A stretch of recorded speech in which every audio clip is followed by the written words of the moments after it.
The Clipper Round the World Yacht Race on Nevis Radio. All week we've been finding out from the crews what it's like to be on a Clipper yacht, and today we're on a Clipper yacht and we're going to go out there and see what it's all about ourselves.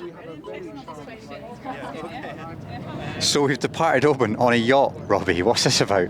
We're on the yacht, which they've got the yacht that I can't remember how you pronounce the name, if I'm perfectly honest, but we'll figure that out.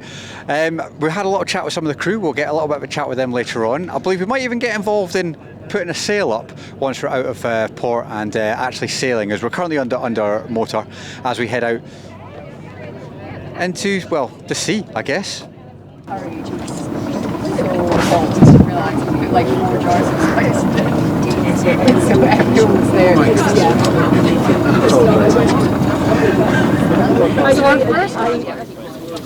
I'll help your cause actually. Not literally. So this basically controls the winches here and here by this little pulley system. Okay. And so if you pull it, you can engage this one and it will spin. And so you can use that to hoist the main, and you can get a lot more power through this than you can just a winch handle. So someone will tell you when you have to start. Someone will tell you when to start, but you put your one hand on the inside, one hand on the outside, yep. And then you can put your hands there as well. Okay. If you put your hand there, and one hand there, and then you could go together to spin.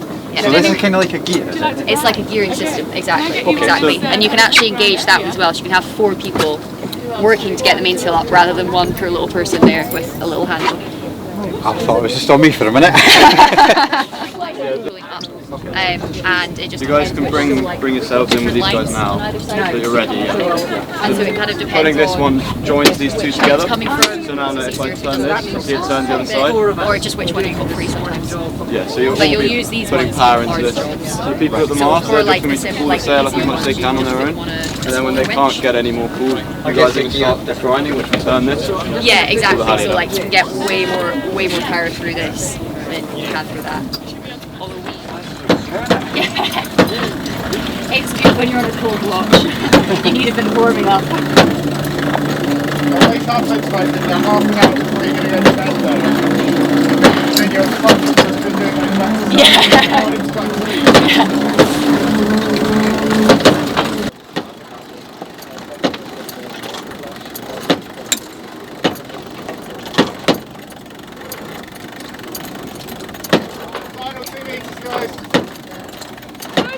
That about 2 meters ago. There's one more gear when you need it. If you go back the other way, it'll be easier. We can go the other way if you want to put it this way. 5, 4, 3, 2, 1. Nice job. Thank you. Want to get on the jammer for this? Yeah. That was very cool. Big lump of sail. Okay, you ready? Yeah. That's hard work, Robbie.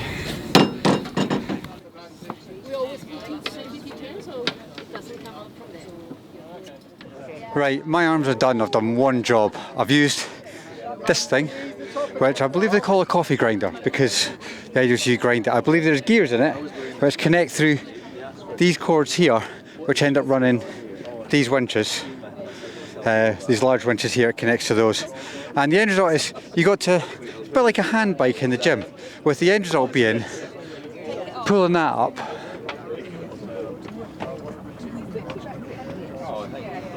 My arms are done, but it was fun. So just show me this. So pull towards your chest, yep, and then feed it down. Sorry. And that's it, and it will get a bit heavier as it goes up. Okay. Right, I believe this is sweating, which is what's going to happen in about 2 minutes' time. Are we good to go for this? Katie, can I have you on the staysail sheet? Yeah. It's going to be on the starboard side.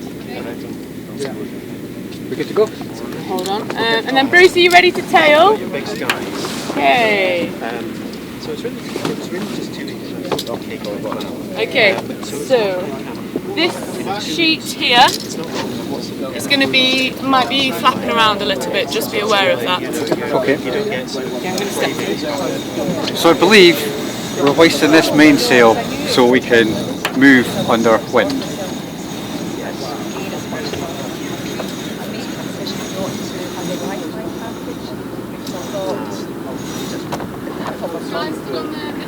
here, just be aware, this sheet might flap around a little bit, okay? So just keep an eye on it. So I thought just without any Wi-Fi. Right, ready to switch? That was a really big experience because it really took me into the here and now.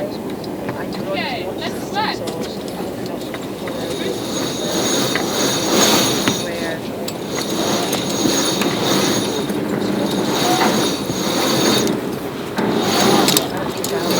as well, so other skills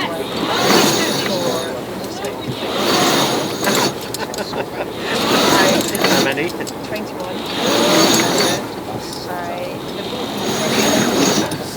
Never made it. And then another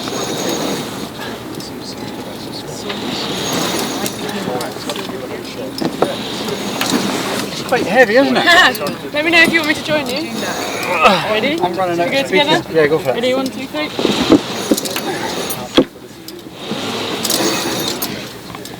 Yes! So you have to Pull the join brace! the machine on.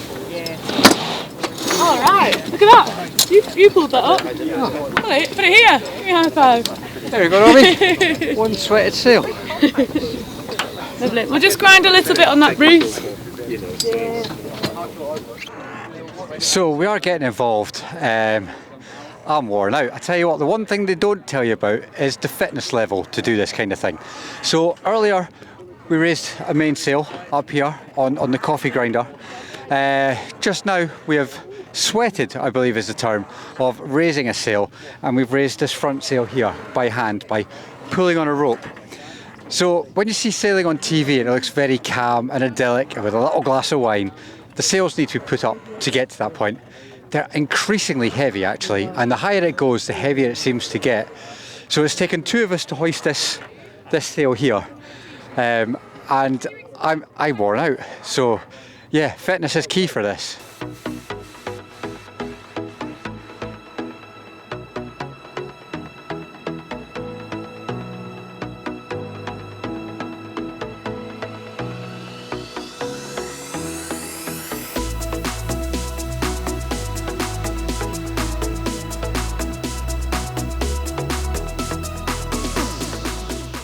As it's a lovely day here in Oban Bay, there's not much wind, which kind of makes sailing a bit tricky. However, I believe we're going to try and turn the yacht, or tack as they would call it, so the sails need to be moved, which I think is what's going to happen next. Okay, is everyone ready on the sheet? Ready!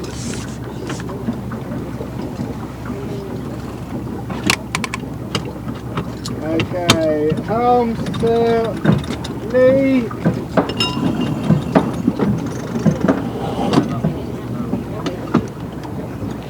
Alright, lee ho!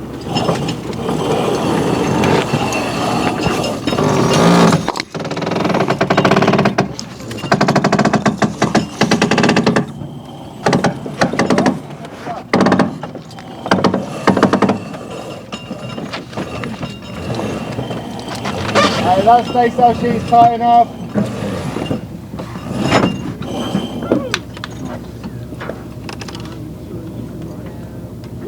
Take up on the Yankee sheet a little bit more.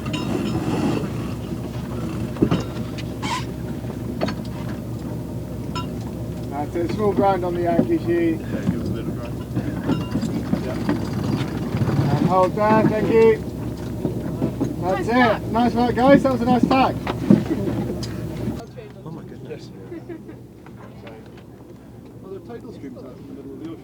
You get currents, yes, you get ocean currents, so the Gulf Stream is the famous one for the Atlantic.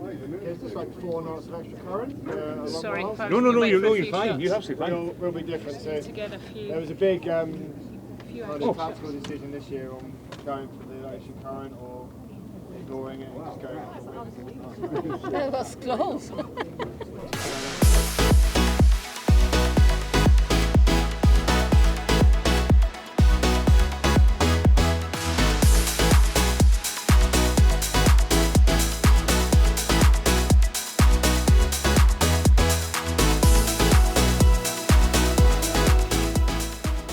So we've had a go at hoisting a sail. We've sweated a front sail, which I can't remember the name of, and now I feel very responsible because I'm at the helm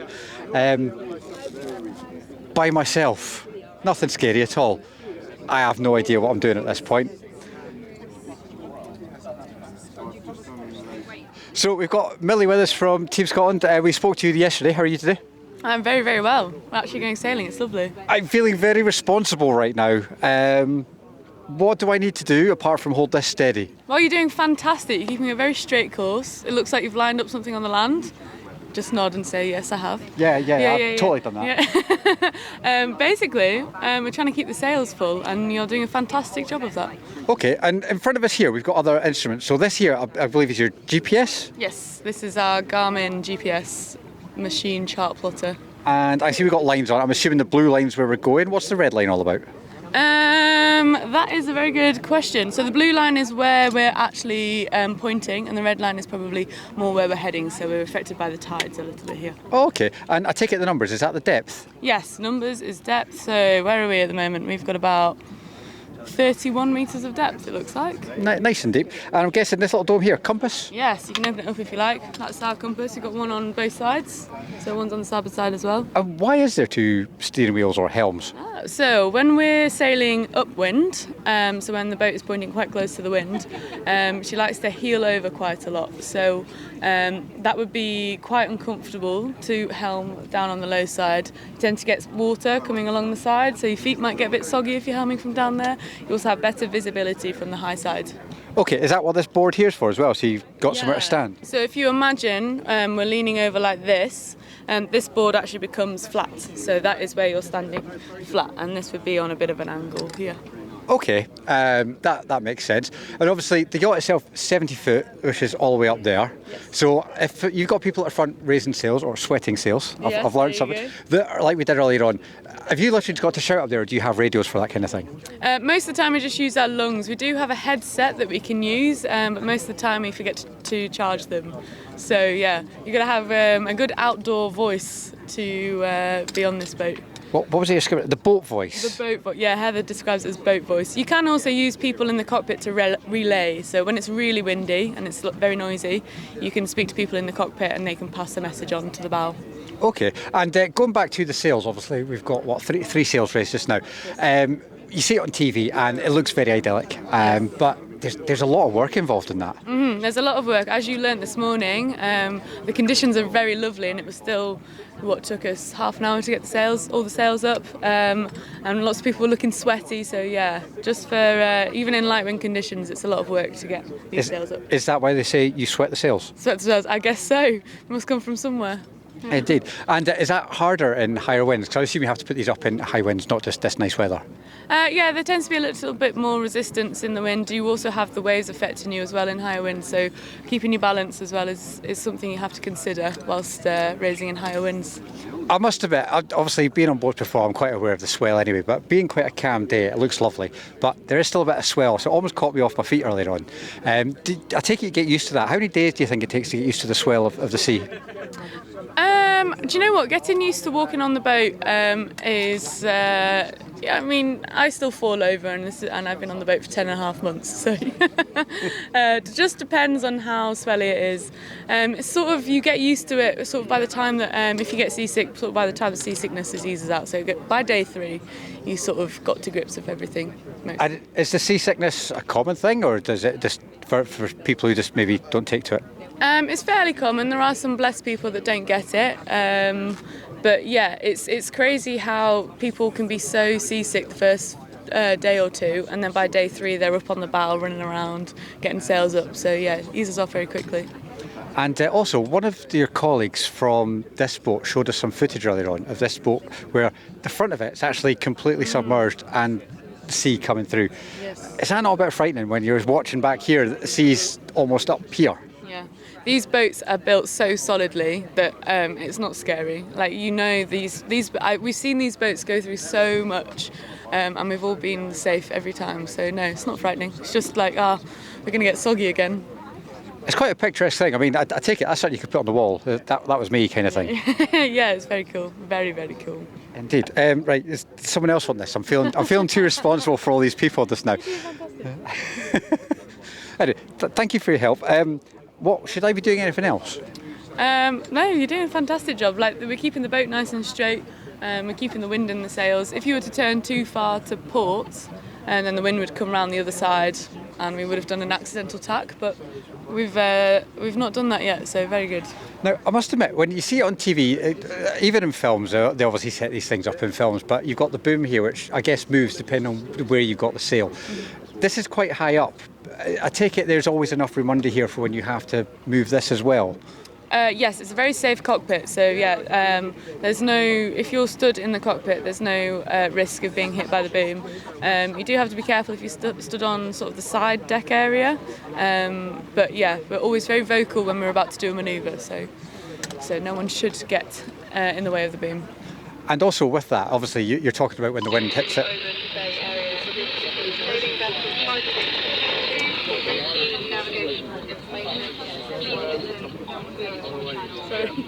Sorry, VHF call there. I don't think that's for us. What was I saying? Yeah, when the boat's sort of on its side in full sail, obviously we quite often see the water up at the level of the deck. Yes. You've got the hatch that goes on under below deck, which is obviously raised from the floor, I'm assuming to stop water going in. I mean, how much water do you end up in the area where you're working here? Sometimes, you get a very big wave over the deck, and it does turn into a bit of a swimming pool, but it just comes out the back and flows out, so within a couple of minutes it's dry again. Yeah. Very cool. Very cool. I'm enjoying this. I'm going to get signed up at this point. God made.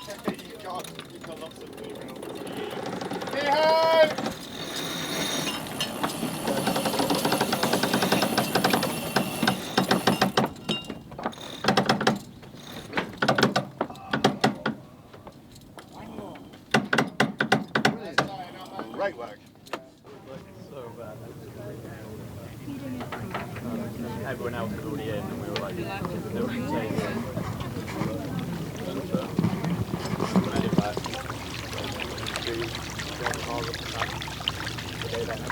They were downwind at that point, like 40 knots, turn around.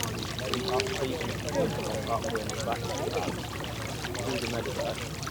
So that would have put like 500 miles off the back. The wind then turned. So we're experiencing sailing on a clipper yacht. We've come up to the bow. We've got currently all the media at the aft of the yacht where we can all go around and do different things. Up here, away from the people, it's very quiet. There's no engine. We're literally sailing along with the sails. We've got 3 sails up, 2 of which I've had a go at putting up. Very hard work. I've had a lot of go at helming or steering, and we're now heading back that way, obviously, but towards mainland. I believe Oban Bay is in that direction. Over there we have the Isle of Lismore, and I believe over there I think should be the Isle of Mull. My geography is not too great, but I think that makes sense in my head. As you can possibly see from the water, it's quite calm today. It's actually a lovely day for this, but it does make sailing a little bit tricky when there's not much wind. But I must admit, up here in the calm and peace, very relaxing. Right, we found some shade, but we're actually inside a clipper yacht now. It's like Through the Keyhole Yacht Edition. And we're joined with Team Scotland Millie. So, where are we? What's going on? This is the galley, aka the kitchen. So this is where all of our meals are prepared on board, which right now seems fairly manageable, but if you can imagine the boat like this, you're sort of chopping vegetables, sort of leaning against the thing, wedging yourself in. And we've got a cooker behind us. We have a salt water tap and a freshwater tap. What else can I show you? Is the cooker one of those ones that tilts? Yes, it's gimbals. That's the word I was looking for. So when you're at sea and you're on a heel, then it just balances with using gravity. It's useful for something, isn't it? So you've got a lovely kitchen here, obviously a bit of storage, store your things, and I guess, is this kind of your social area? So this is where we eat meals, and if you're awake outside of watch time, then you can sort of hang out here. So I guess you would call this space the saloon, which is sort of where you eat your dinner. on most boats. So the saloon normally has a table, but yeah, we don't have a table. So you're eating your dinner on your lap out of a dog bowl. TV style. Oh yes. Okay, so obviously you have your dinner. You got a little window at the top just to give you a bit of light as well, I assume. Yeah, light, and in the hot legs a bit breeze as well, which is really, really important. We spoke to another team and they were talking about the heat inside. Like, it's nice and warm up the top, but down here it can be quite hot, a lot hot. Yeah, it's stiflingly hot. So because we're a racing boat, we don't have too many hatches on the side, just to try and keep us nice and streamlined, nice and fast. So yeah, getting air below decks in the hot legs is a bit of a challenge. So most people have fans, personal fans with them as well. Makes sense. And go through, you got obviously an area for equipment and all that kind of stuff? Yes. We call this area wet locker. So when it's been really, really wet on deck, you come down, you take your stuff off straight away and you hang it in this wet locker just to try and keep the rest of the boat dry, which is successful in varying amounts. I can imagine. It kind of looks quite bulky, like obviously thick outdoor jackets, waterproof jackets. There's not really much room here to get organised. Yes, yeah, indeed there isn't. So yeah, especially when the boat is really full with like 24 people, it is a bit of a challenge for space, especially imagining it on the heel as well. That adds another complication. So yeah, it's a bit of a logistical challenge. It sounds like it. And going forwards, is that where you have most of your storage? Because I think it should be easier to sleep at the back, is that right? Yeah, correct. Yeah, so we have a sail locker that's right forwards in the bow, because that's usually where the boat moves around the most. That's where you feel it the most. We have a heads, which is your toilet, forwards, and you also have a heads just behind you here. So there's 2 toilets on board. Okay, and obviously the back area a bit darker for sleeping as well, I'd hope. Yeah, it tends to be a little bit darker, yeah. See how it goes, I guess. And obviously the stairs here, obviously we were talking about this on the way in, and obviously a bit of a safety. You need to come down them backwards. Yes. And obviously you go up them forwards. Correct, that is bang on. And you've got is it a sliding thing over the top to protect the entrance? Yeah, so you call this area the companionway, and yeah, there's a sliding sort of roof lid thing, and then you do have washboards that you put in here, but we never put them in. Most boats have a sort of fabric flap to keep the water and the waves out. It comes down, so the boat's never closed. Interesting. Well, air circulation as well, I guess. Yeah, exactly. Good stuff. So yeah, if you fancy living on one of these for 11 months, you just got to sign up for next year's race.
So we've had fun out in Oban Bay and indeed the wider area of sea we got here. Sails are down, there's not much wind, so we've got the engines on and we're heading back in to Oban Bay where we'll see what's going on there.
Have a sailing experience on the yacht Qingdao, courtesy of Skipper Dan, First Mate Millie from Team Scotland, and a whole host of the other crewmates from other yachts as well. Amazing experience. Hopefully you've enjoyed some of our footage. Definitely worth a go. So we're off the yacht, as you can see. We're back on the pontoon here. We were on this very yacht yesterday, where these two crew members are actually been for how long? Going on 11 months. Yeah. Full trip for Full both trip. of you. Yep. Started in the UK, back in the UK. Just do it. Just need to go down to England now. That last little bit. So we're joined today with Mark and Hannah. So I believe you started, judging from yesterday's crew, we spoke to start of August. Is that right? That's correct. Yeah. And was it the end of August? It was the end of August last year. End of August. Yeah. I've had that many dates thrown at me. I can't keep up. And obviously you've been on Qingdao. Is that how I say it? Qingdao. That's you get used to it after a while. If you read it, you wouldn't pronounce it that way. But Qingdao is our team, our boat. Yeah. It's a city out of China. So they're the ones that sponsor the boat, and we do have Chinese ambassadors on the boat with us. So it's really cool to get to represent their city, but also be with an international crew from all around the world. That's pretty awesome. I say it's one of the most colourful yachts here as well, which makes it stand out, which is great, because standing up on the pontoons and sort of filming parts, your eyes are drawn to this one because of the colour. So you mentioned there about Chinese ambassadors. I think I spoke to one of them earlier when we were out on your yacht. So I think I've left you a wee message for them on there. So it was pretty cool. You mentioned that you've done full journey. Why? Yeah. Why? Well, it's simple, actually. I was introduced to Clipper by a friend who said, do you know who they are? And I read the details, and right up there it said, no prior sailing experience required, which, oh, good, because I haven't got any. I submitted an application, I was interviewed, and sure enough, Clipper do 4 weeks of training, not all at once, but split up as you wish. It's the same training for everyone, even for people that have prior sailing experience, but have no experience of this yacht. So when the race started, I was on I won't say an equal footing, but from a training point of view, I knew as much as they did about this boat, and off we went. And then you learn by doing. And here I am now, 11 months later, and I know what to do. Could I sail it? No, there's bits I haven't done, navigation, etc., but I can certainly do all of the manual jobs that need to be done. So would you say from the point of not sailing to actually getting on and joining the trip, it's a bit like learn the basics and then you learn once you leave? That's when the learning that's when the learning really starts, because sailing out of Gosport around the Isle of Wight, we had some windy days, but actually once you're out in the ocean and you're in a storm, that is just a different league, and in every way. If it's near the beginning of the race, people are down with seasickness, yet during training I didn't really come across that too much. At night, in a storm, when you're working, you're not just moored up safely somewhere, you're bouncing through waves, and there's nothing around you. There's no one's going to come to help you if there's an accident. So you are totally self-sufficient, and you look after each other. That's it. Indeed. I mean, your social media person yesterday showed us some footage. I can see roughly how much of the yacht is above water. I reckon, well, maybe 1.5, possibly maybe even 2 meters. And they showed us footage of waves coming over the top and swamping the front of the yacht. I'm not too sure I could deal with that, but someone was stood at the front with a camera.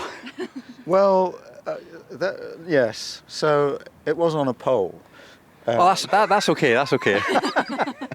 But that's okay, because if you're helming, you're standing back there, that going under the water, everything front of the mast is a known, I'll say, a danger area. It's dangerous, that part of the boat, particularly in high seas.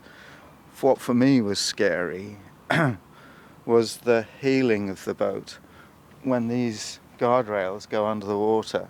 That far? Yeah. Then you're thinking, ooh, is this right? So just for clarification, for anyone watching this who's not into yachts, heeling is where the boat goes on its side. It goes on its side, yeah. I can't even get my head around that kind of angle. I mean, it's how do you stand up? Well, we have what's called ankle breakers and other things that you can press against, so you can hug one of these winches as well when it gets to a high angle. It is scary. I found it scary, but now repetition, you think, oh, this is fun. It's part of life, and you learn to, like, where you can brace yourself on the boat, where you can stand. Even down below, when we're on a heel, you're walking basically on walls and on, what would normally be a seat. But you just kind of learn that that's part of life, and that's how you get around. Okay, so I don't even know what to say to that. You just kind of walk on the side. So obviously you mentioned that you've also done the full trip. What got you into the idea of doing this? Yeah, I knew that I wanted to cross oceans and couldn't pick just one ocean. So that's ultimately why I signed up for the whole thing. Originally, I was kind of looking for a reason to quit my job and give me a deadline to do that. Since I set out to do that and started my training and everything else, life evolved a little bit. I quit my job early and got inspired to buy my own boat, and am now working towards sailing around the world in different parts of the world on that. But yeah, the big thing was just really from that aspect, wanting personal growth and trying to find like the edges of me, both mentally, physically, and do something different. Why not? Yeah, you only live once. So what was it you did beforehand? Beforehand, I was in HR and just kind of living a quote-unquote normal life, and similar to Mark, had no sailing experience, and just wanted to jump on and try it out. In the UK, we call it the 9-to-5 office job. And where is it you're from? I'm from the States. So lived in Washington State most recently. That's where we bought our boat. And the 9-to-5 grind is real. Luckily, I was able to work remotely and do a little bit of that while I was living on my own boat. But the 9-to-5 even becomes all consuming when you're thinking about work constantly. And this has really given me a lot of that mental break. Just to remind myself to live in the moment and enjoy getting to build relationships with people from all around the world and live life a little bit differently. That's cool. And you say you've bought your own boat now? Yeah, we live on a sailboat now, so me and my husband, and he's been solo sailing it while I'm away. So I've got boat projects to get back home to after this. Looking at a different style of sailing, more the cruising life after this, but I've really enjoyed the racing aspect of Clipper and just being able to push through the weather systems that you never wanted to push through before and challenge yourself and see things out there. That's pretty awesome. Now, I know from having a bit of boat experience, there's never an endless list of things that need repaired, which I'm sure you've done plenty of on this. Do you think the other half's got you a to-do list for when you get back? There's absolutely a to-do list that he's been emailing me about. Boat projects are boat projects, and it's amazing even on, Clipper when we're underway, something breaks and you just have to think differently about how you can fix it. Maybe you don't have that specific part that you needed or that you would buy if you were on shore. But it's amazing what you can do with a little bit of ingenuity and creativity when you're out on the water. Indeed. I mean, looking at it here, obviously it's all repaired, ready to go on Sunday when you depart. But is there any sort of thing that stands out from your journeys where you've gone, oh, this is a bit tricky because something's broken, we don't know how to fix it, and you've had to work through? Anything stand out? Loads, probably. Yeah, other than egos. No. I don't know that we've been stumped by anything. At the end of the day, we do have some complex systems on the boat, although a lot of things are manual. I would say the manual things and stuff on deck are really the quote-unquote easy ones to fix.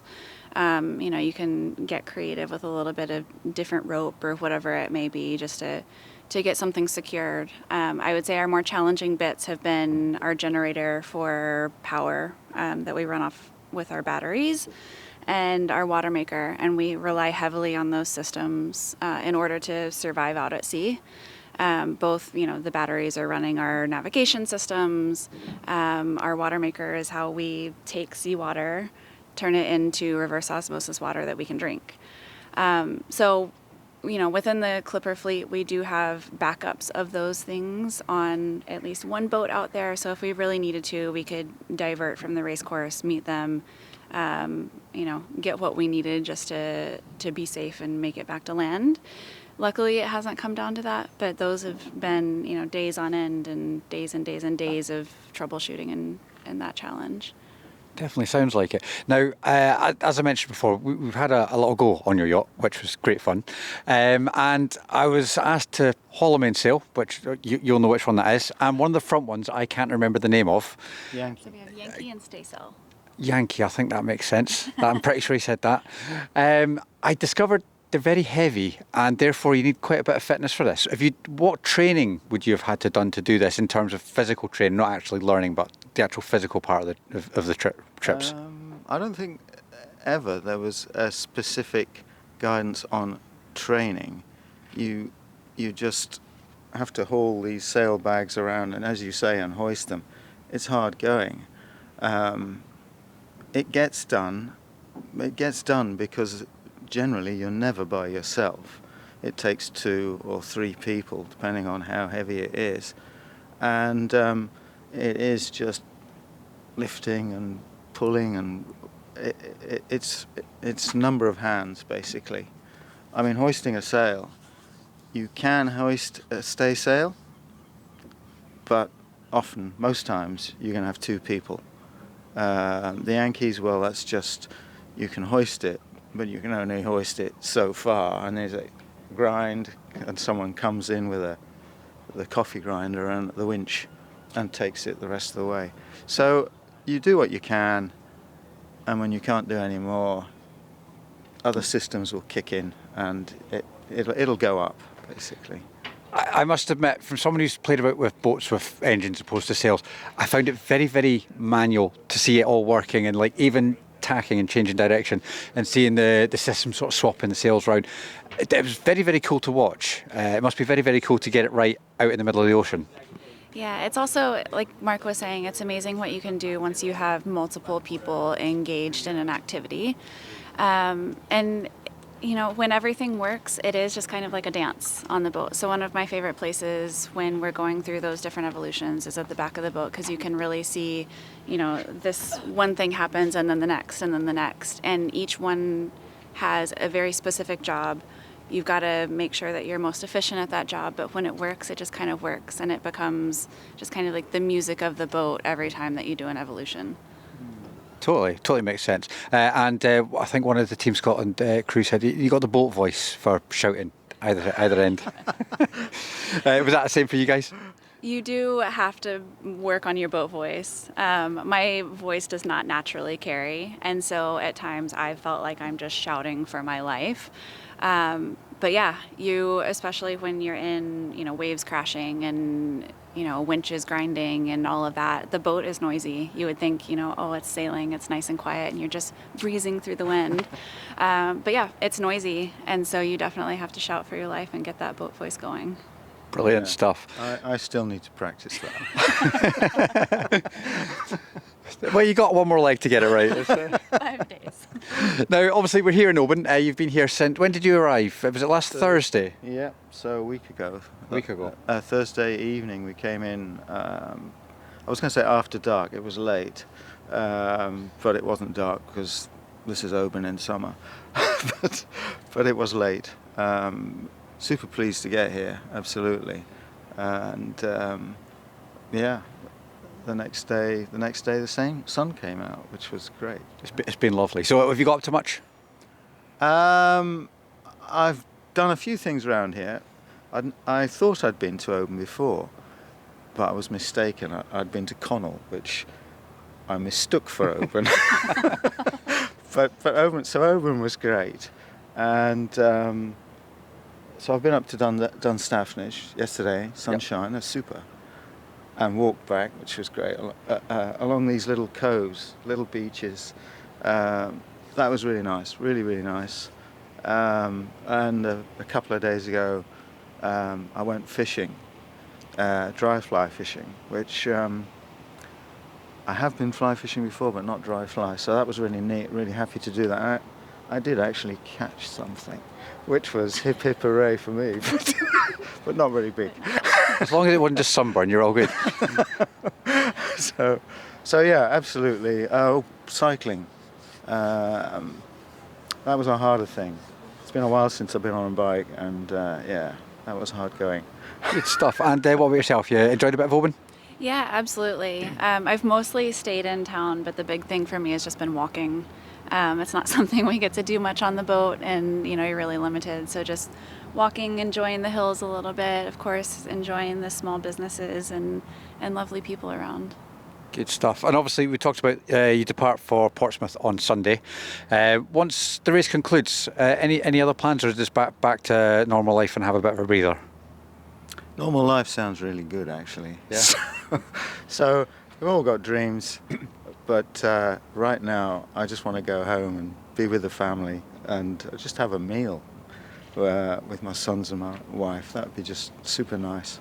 Next week it's coming. And what about yourself? A little bit different for me. You know, I haven't really gotten to see my husband for the 11 months that we've been out on the water, so he and I are going to travel a little bit, get to know each other again before we jump back into boat projects, and then yeah, start planning the next voyage. Good stuff. Well, good luck to both of you, and thank you very much for your time. Thank you. Thank you so much. Thanks. Thank you. Cheers. So you have a big thank you to the crew who took us out on Qingdao and all of those involved in that. Also a big thank you to the crew members from Qingdao that we got a little chat with. While we were out on the yacht though, we did manage to catch up with one of the people that is actually involved as part of the sponsorship options you can actually read about at West Coast Today and the Oban Times. Good afternoon. Nice to see you. I believe it's afternoon anyway. Yeah, I know. I've sort of lost track of time, which is quite nice. It is indeed. Now, obviously, Clipper Week this week. We're covering it. You're covering it. How's it been for you? It's been brilliant. I mean, it brings such sort of liveliness and colour to the town. I'm sure it's been, obviously we report on it, but we can see there's loads of smiles.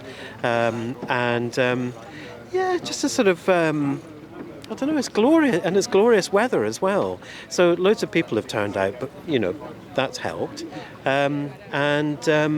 We get to go on trips like this, which I tell you, do not happen often enough. No, I say we're quite lucky. Obviously, like yourself, we're on a media sailing today, so we can have a look at all things that happen on a Clipper yacht. I've done my arms in, pulling ropes already. Have you had a go? Yes, I was not very good at it, but thankfully it was videoed for the world to see. There's dramatic things happening. We're sort of changing direction, which you'll be able to see in the background. But wow, I mean, all this is a complete mystery to me. I really am a danger to life on this boat. Being at the back and talking to you is probably where I belong. I must admit, being on the yacht, you see the pictures, you see the videos online, but it is very manual, isn't it? Yes. Yeah. I imagine. You need muscles, and also I think an awareness of what's going on around you. Because I don't think there's one bit on the boat. It's not like there's a little rest area. You're always probably going to be in the way of someone or something. So I imagine, there's a rope underneath your leg, or something going on above you. So I mean, you just have to be watchful all the time, not just strong. Yeah, I must admit, we'll obviously all be put down the after the boat while they get things organised at the front half. And I think as it's a media day, people are trying to get shots and things, so obviously we're all huddled at the back. But you're right, there's stuff everywhere. I say I'm in the helm, I think they call this. Am I right? Is that a helm? Yes. Yeah, good, right, I'm in the right bit. Not touching that, I'm not getting involved because that's not my thing. It seems to be moving on its own anyway, so... I think it's connected to the other one. Oh, I see. Yeah. Oh, yes, okay. So it's like two-player game, Oh, good. So I guess for yourselves at Oban Times, when is this going to be available? Your trip today, is this going to be in this week's paper or next week's paper? Yes, so what we're doing is, so we've got sort of stories running throughout the whole week and video. This will be it'll be online on westcoasttoday.co.uk and in the Oban Times next week. This week's edition's already gone to press. It'll be, I think it'll be, what I've wanted to do was to find out what it's like living and working aboard such a small place for maybe between 2 weeks and 11 months, which is kind of, I mean, how long does it take to fly to Mars? I mean, I imagine this would be pretty good training. I would imagine so. Space. I would imagine going to Mars would be on something smaller than this as well. Yes, that's right. And the scenery less, fewer dolphins. So I mean, that's what I'll be doing. It's been so interesting talking to members of the crew, and particularly, ones that are Scots coming home, and this was a very special leg for them and a very special welcome into Oban as well, which I'm sure everyone was grateful for. Indeed. Well, I say I'll go find some more things to have a go of, just so I can sleep better tonight. Are you going to have a go at anything else? Well, if you're going to have a go on anything, should I jump aboard now? Where's the life raft? It's just there. Just there. Okay, I've got it marked. Okay, right. Okay, see you later. We'll look forward to it. Cheers. Always good to catch up with the guys at the Oban Times and West Coast Today. Right, going to have a short break now. We can have a look at some of the other sponsors as part of the Clipper event. However, after that, we're going to catch up with the artist in residence. The Clipper Round the World Yacht Race on Nevis Radio.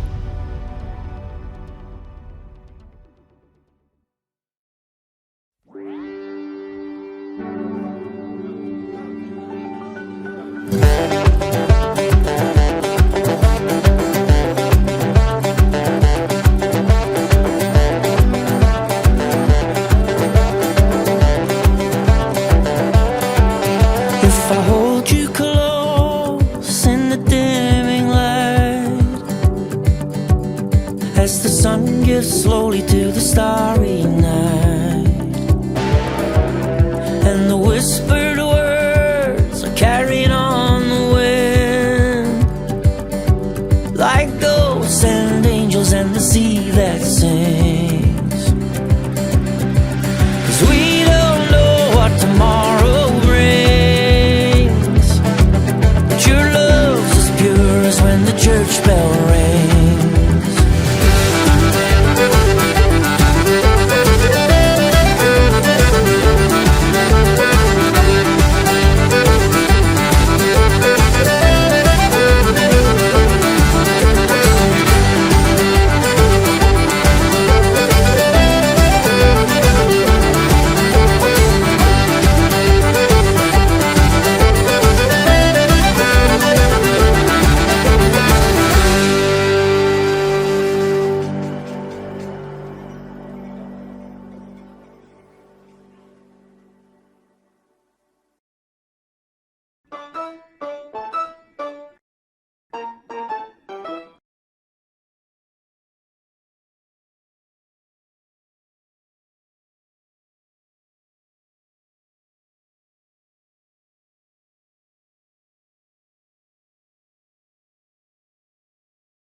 Feeling inspired to get out on the water?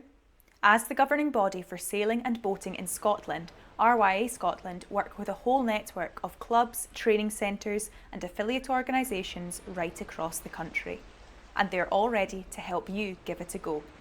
No need for experience, no need for your own boat, no pressure, just the chance to experience the unique feeling of the wind in your sails. So why not find out where sailing could take you? Search ryascotland.org.uk and find your place on the water. The Clipper Round the World Yacht Race on Nevis Radio. So here during the Round the World Yacht Race down in the North Pier, we have what they call the event zone, if you like, or an event village. One thing that's down here is an artist in residence, which I believe your name is Fiona, is that correct? Fiona Campbell, yes. And you are the artist in residence? I am, yes, for my sins, which must be many. I approached the bid for Oban a wee while ago when they were looking for local people to take part in the event. And I said, would you like an artist in residence? I thought they might say this is a yacht race, why would we need an artist? But they caught the vision immediately and saw the possibilities of how art could add something to the event. So I've been on board since March. Okay, so just to be clear, you're not living here? Like, yes, in the gazebo? You're not living in the gazebo? Well, it kind of feels like that over the last few days, but no, I live in Ganavan, so I'm in Oban all the time. Good stuff. And obviously you're surrounded by artwork, which I'm assuming is all yours? It is, yes. So do you want to give us a wee walk through what you've got? Okay, we've got different things going on here. We've got an example of what I usually do, which is informal landscapes painted outside. I'll be up a mountain in a field on a boat, and that's my normal line of country. But this has been a very different challenge. I'm kind of like the crews in that respect, in that they're taking on a huge challenge, and so have I. Because when you start to paint yachts like the Clippers, they have to be accurate, they have to be correct. People need to be able to recognise their boat. So I took the decision to paint them on sea charts, because that seemed an obvious thing. It's also very meaningful to mariners because that's the chart they've used to navigate to come here. So there's a variety of things. There are pictures of crews, pictures of yachts, and a few landscapes, and even a mull sea eagle, since we're very proud of our sea eagles here. The thing you see in the corner is the full sea chart of the approach to the Firth of Lorne, and this is a piece for auction. Bid asked me to do this, and it's going to be auctioned at the sponsors' lunch on Sunday. It shows the whole fleet coming into Oban. It shows Duharta Lighthouse, which was the mark they had to come round to come into the Firth. We're very proud of the Corrie Vrecken pole, so that managed to creep in as well. And of course a portrait of Sir Robin Knox-Johnson, the founder of this race. So I took that chart to the Cornhalls the other day for the prize giving, and all the skippers have signed it and Sir Robin has signed it. So that will make it a truly unique memory of the Atlantic homecoming. Indeed, I guess if you've got a bit of a nautical interest, that's going to be quite a unique piece to hang on the wall. Oh yes, I mean it's going to be big. That photograph is actually smaller than the full size of a sea chart, but it's going to be a very impressive thing. And if you have done this race or if you've been involved in organising it, then it captures the moment in 2026 when the yachts came into Oban. Indeed, and I see you're wearing an RNLI top, and I believe that's what you're raising money for? Yes, I have been the chair of fundraising for a while. I'm just about to step down, but I'm raising money for Oban Lifeboat, our own lifeboat here, and 30% of everything I raise with selling my paintings will go to Oban Lifeboat. But the full amount we raise from the auction will go to Oban Lifeboat. That's brilliant stuff. So people can come down today, they can buy your... these prints are originals you've got here? No prints anywhere. Everything's an original, so everybody gets a one-off unique record of this event. I'm here till tomorrow Friday at 4 o'clock. Okay, so if they're original, you've got quite a few here. How long has this lot taken you? I started properly in March, but it took me a little while to sort out the technicalities of painting and charts, because I normally paint watercolour on paper, and that's pretty straightforward. But charts have a waterproof coating, so I'd had to do some experiments. Finally settled on acrylic inks because they dry to a plastic film, which is like the chart. So I didn't really start painting properly till the beginning of April. That's pretty good going. Well, thank you very much. It has been hard work, but it's been a lovely challenge, because I feel that the crews here have taken on an enormous challenge, and I kind of feel I've kind of tagged on their coattails in this race, and I've been watching the race going round the world because they post a lot on social media. Terrific videos and terrific crew interviews, and you really have respect for it. These people have tremendous courage to take this on because they're amateurs, and so I thought, well, at least I can take on a pretty big challenge too for them.